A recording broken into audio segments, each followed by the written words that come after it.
أعوذ بالله من الشيطان الرجيم. بسم الله الرحمن الرحيم. طه ما أنزلنا عليك القرآن لتشقى إلا تذكرة لمن يخشى تنزيلا ممن خلق الأرض والسماوات العلى الرحمن على العرش استوى له ما في السماوات وما في الأرض وما بينهما وما تحت الثرى وإن تجهر بالقول فإنه يعلم السر وأخفى الله لا إله إلا هو له الأسماء الحسنى وهل أتاك حديث موسى إذ رأى نارا فقال لأهلهم كثوا إني آنست نارا لعلي آتيكم منها بقبس أو أجد على النار هدى فلما أتاها نودي يا موسى إني أنا ربك فاخلع عليك إنك بالوادي المقدس طوى وأنا اخترتك فاستمع لما يوحى إنني أنا الله لا إله إلا أنا فاعبدني وأقم الصلاة لذكري إن الساعة آتية أكاد أخفيها لتجزى كل نفس بما تسعى فلا يصدنك عنها من لا يؤمن بها واتبع هواه فتردى وما تلك بيمينك يا موسى قال هي عصاي أتوكأ عليها وأهش بها على غنمي ولي فيها مآرب أخرى قال ألقها يا موسى فألقاها فإذا هي حية تسعى قال خذها ولا تخف سنعيدها سيرتها الأولى واضمم يدك إلى جناحك تخرج بيضاء من غير سوء آية أخرى لنريك من آياتنا الكبرى اذهب إلى فرعون إنه طغى قال رب اشرح لي صدري ويسر لي أمري واحلل عقدة من لساني يفقه قولي واجعل لي وزيرا من أهلي هارون أخي اشدد به أزري وأشركه في أمري كي نسبحك كثيرا ونذكرك كثيرا إنك كنت بنا بصيرا قال قد أوتيت سؤلك يا موسى ولقد مننا عليك مرة أخرى إذ أوحينا إلى أمك ما يوحى أن اقذفيه في التابوت فاقذفيه في اليم فليلقه اليم بالساحل يأخذه عدو لي وعدو له وألقيت عليك محبة مني ولتصنع على عيني إذ تمشي أختك فتقول هل أدلكم على من يكفله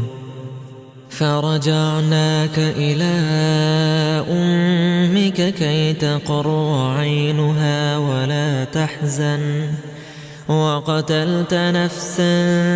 فنجيناك من الغم وفتناك فتونا فلبثت سنين في أهل مدين ثم جئت على قدري يا موسى واصطنعتك لنفسي اذهب أنت وأخوك بآياتي ولا تنيا في ذكري اذهبا إلى فرعون إنه طغى فقولا له قولا لينا لعله يتذكر أو يخشى قالا ربنا إننا نخاف أن يفرط علينا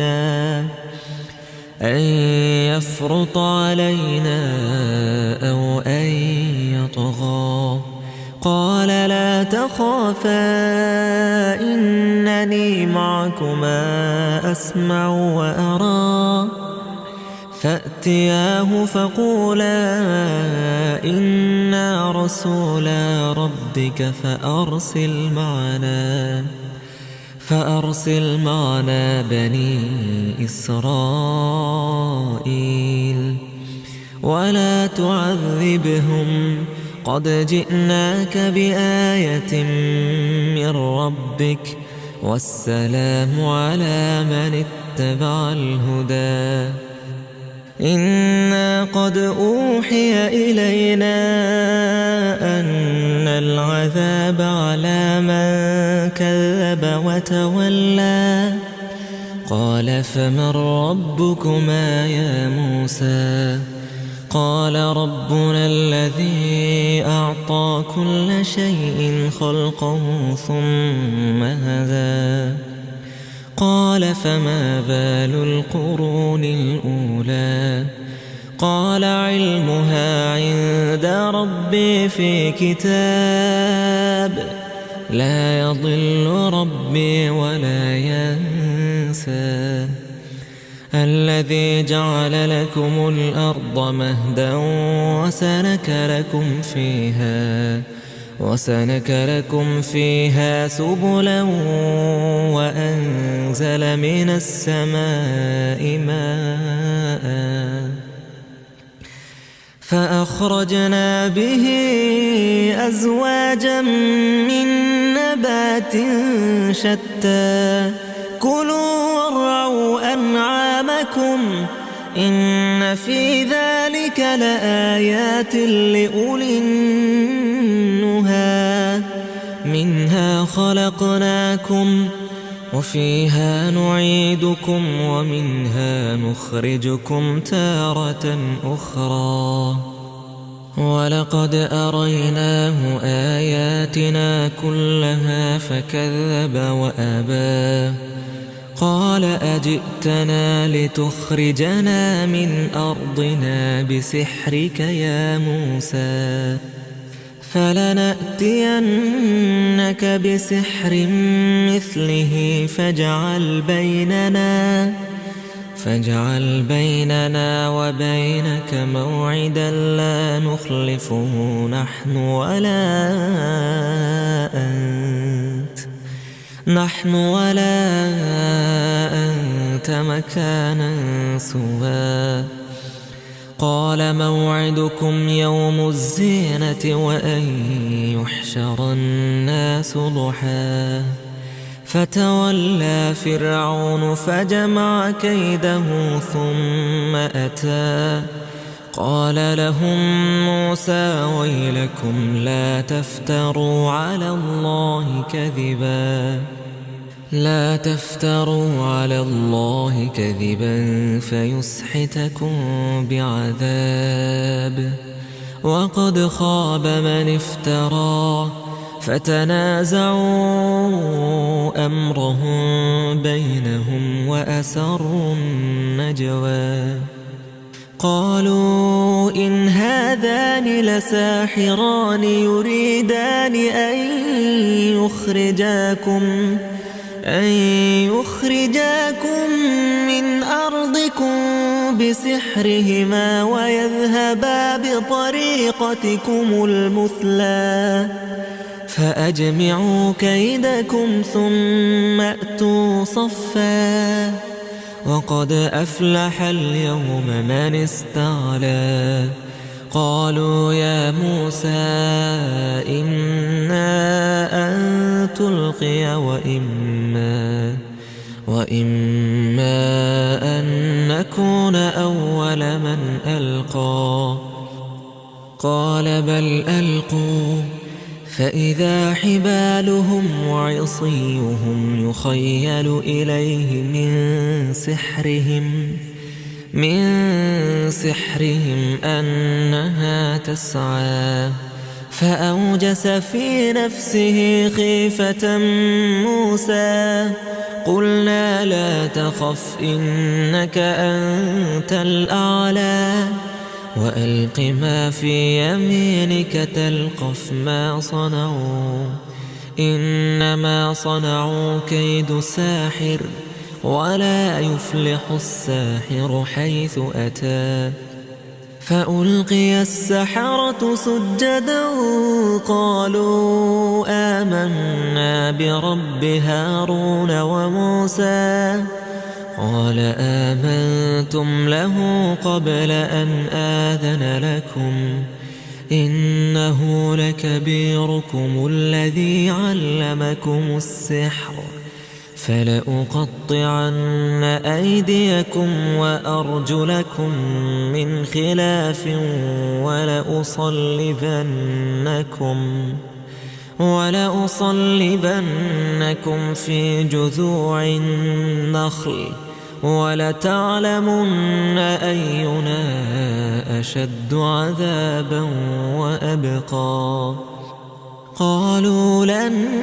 نؤثرك على ما جاءنا من البينات والذي فطرنا فاقض ما أنت قاض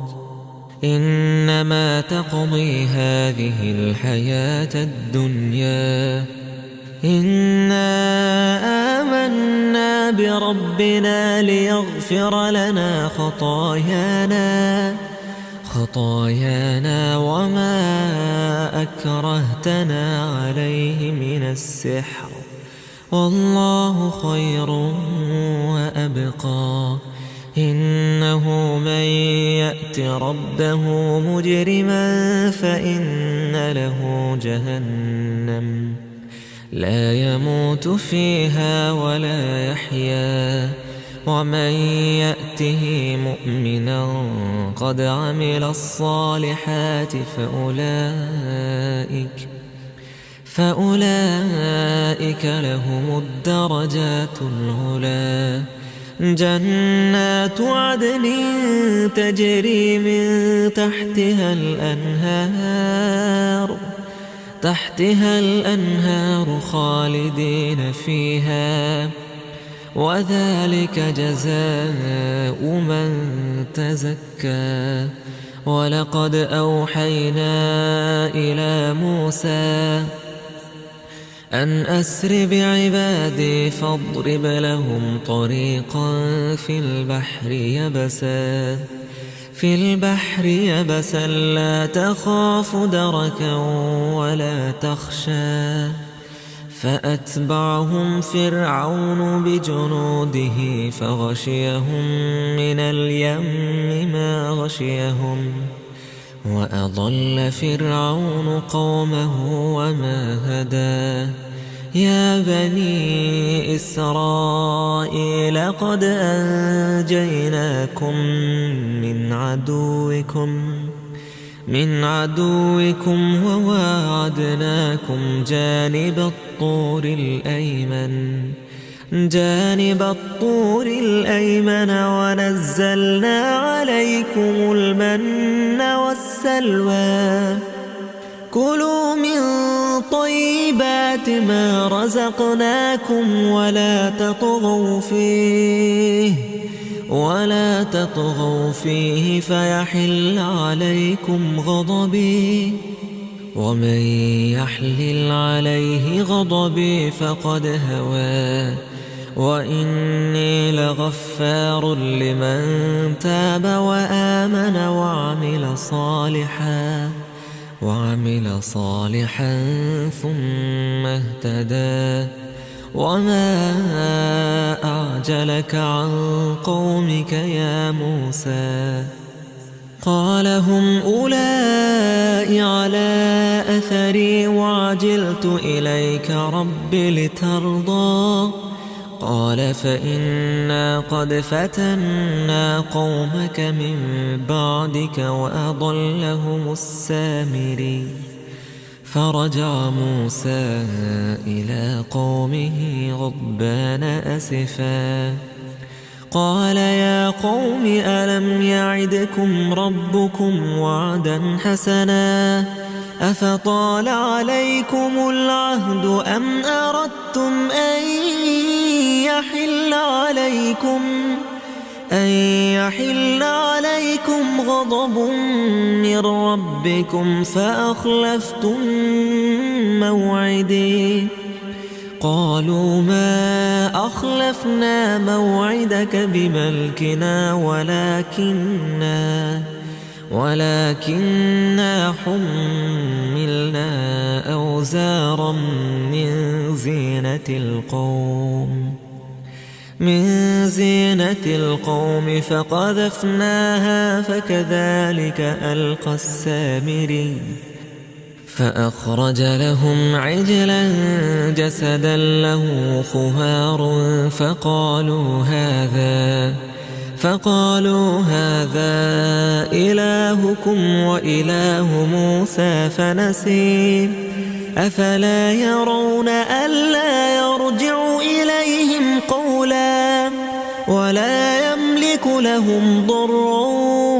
ولا نفعا ولقد قال لهم هارون من قبل يا قوم إنما فتنتم به وإن ربكم الرحمن فاتبعوني وأطيعوا أمري قالوا لن نبرح عليه عاكفين حتى يرجع إلينا موسى قال يا هارون ما منعك إذ رأيتهم ضلوا ألا تتبعني أفعصيت أمري قال يا ابن أم لا تأخذ بلحيتي ولا برأسي إني خشيت أن تقول فرقت بين بني إسرائيل ولم ترقب قولي قال فما خطبك يا سامري قال بصرت بما لم يبصروا به فقبضت قبضة من أثر الرسول فنبذتها وكذلك سولت لي نفسي قال فاذهب فإن لك في الحياة أن تقول لا مساس وإن لك موعدا لن تخلفه وانظر إلى إلهك الذي ظلت عليه عاكفا لنحرقنه ثم لننسفنه في اليم نسفا إنما إلهكم الله الذي لا إله إلا هو وسع كل شيء علما كذلك نقص عليك من أنباء ما قد سبق وقد آتيناك من لدنا ذكرا من أعرض عنه فإنه يحمل يوم القيامة وزرا خالدين فيه وساء لهم يوم القيامة حملا يوم ينفخ في الصور ونحشر المجرمين يومئذ زرقا يتخافتون بينهم إن لبثتم إلا عشرا نحن أعلم بما يقولون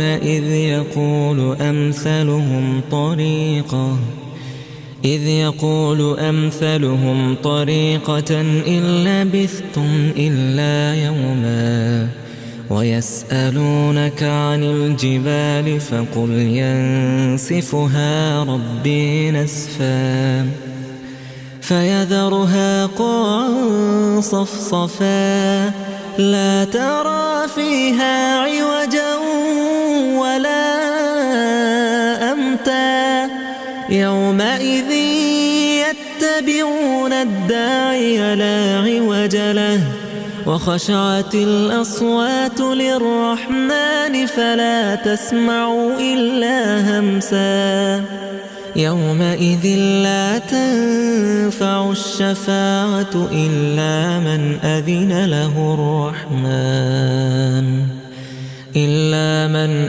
له الرحمن ورضي له قولا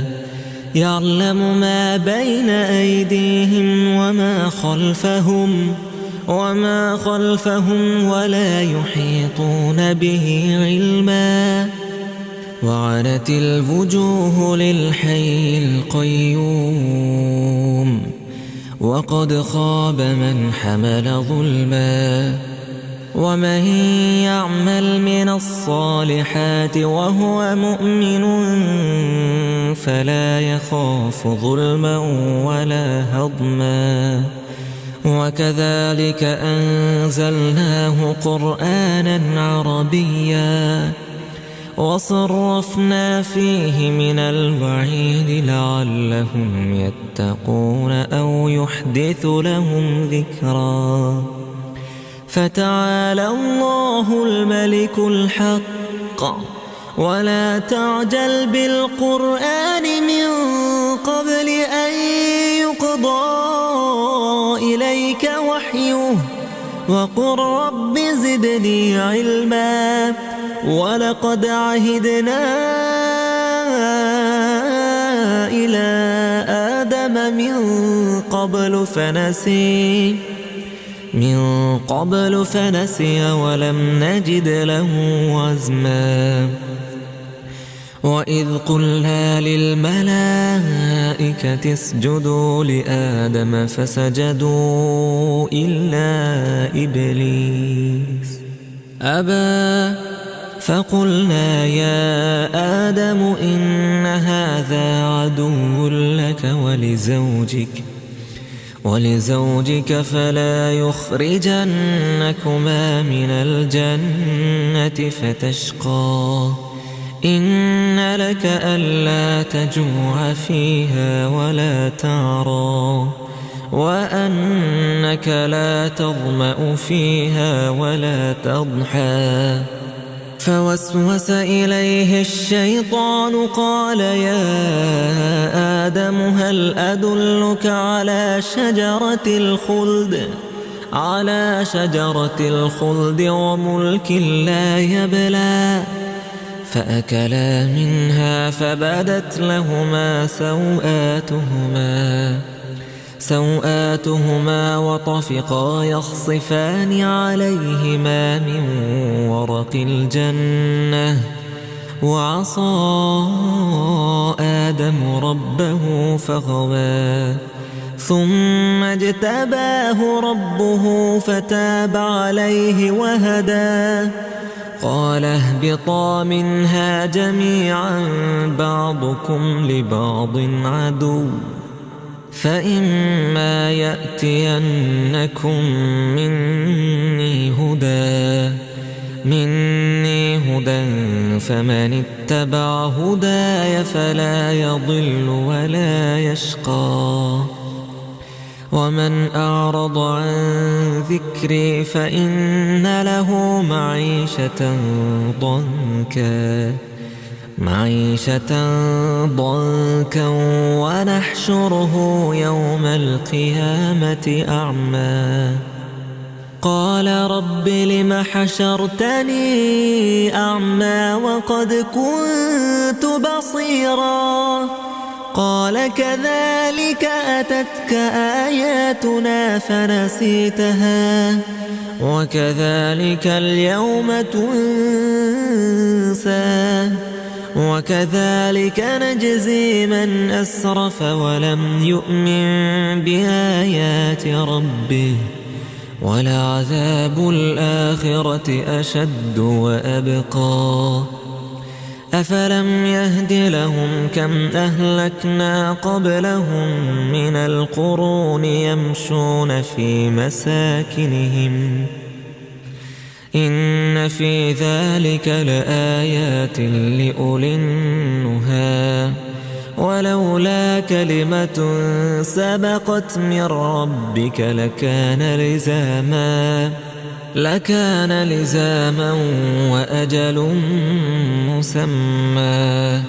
فاصبر على ما يقولون وسبح بحمد ربك قبل طلوع